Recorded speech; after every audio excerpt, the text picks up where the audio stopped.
Pendant longtemps, je me suis pas autorisée à avoir d'ambition. Et en fait, il y a des barrières qu'on voit, mais il y en a d'autres qui sont même plus visibles, qui ont finalement été intériorisées au fil du temps, au fil des générations.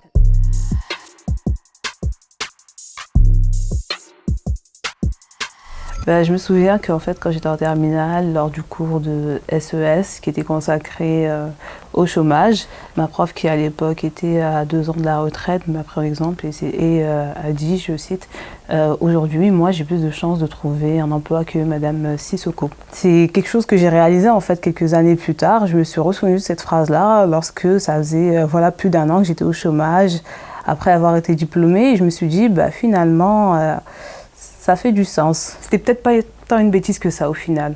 Il y a 10 ans, j'obtenais mon bac.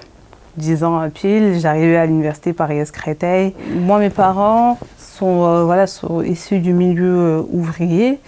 Et le monde des études, en fait, ils l'ont connu un peu à travers moi, qui suis la première, l'aînée. Je pense la première même dans toute la famille à avoir fait des études. Ce qui était bien à l'université Paris-Créteil, c'est qu'il y avait un certain brassage social quand même.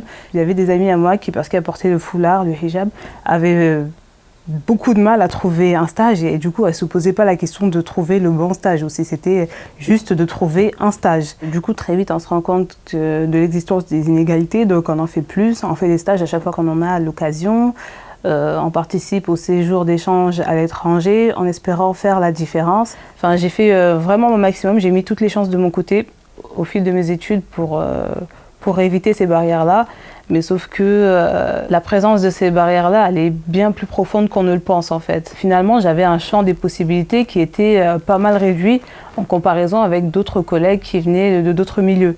Donc à mon retour du Canada, je me retrouve au RSA pendant 2 ans. J'ai dû envoyer 1000 candidatures et pourtant j'ai eu très peu de retours et encore moins d'entretiens.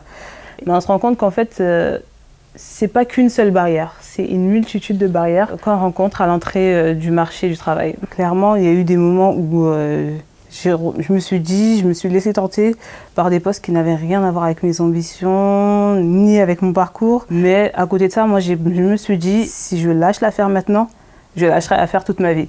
En fait, au cours de ces 2 années où j'ai pas travaillé, j'ai participé à un maximum d'événements de réseautage. J'ai aussi pris contact avec beaucoup d'associations qui venaient en aide aux jeunes qui, comme moi, avaient du mal à trouver du travail après leur diplôme. C'est lors d'un de ces événements-là que j'ai rencontré Inès Sediki, qui est la fondatrice de l'association Get Up. Et j'ai tout de suite accroché avec l'association parce que finalement, cette association-là, elle s'attaquait aux racines du problème et non pas plus qu'aux effets du problème. Aujourd'hui, je suis super ravie de faire ce que je fais. C'est finalement ce que je souhaitais faire en fait, avoir un impact et faire en sorte que les plus jeunes ne connaissent pas les difficultés que j'ai connues. Ça prendra du temps, mais on y arrivera. On arrivera à une situation où les inégalités sociales seront inexistantes et les jeunes prendront conscience de de l'atout qu'ils représentent en fait pour cette société, pour eux-mêmes et parviendront à un meilleur épanouissement.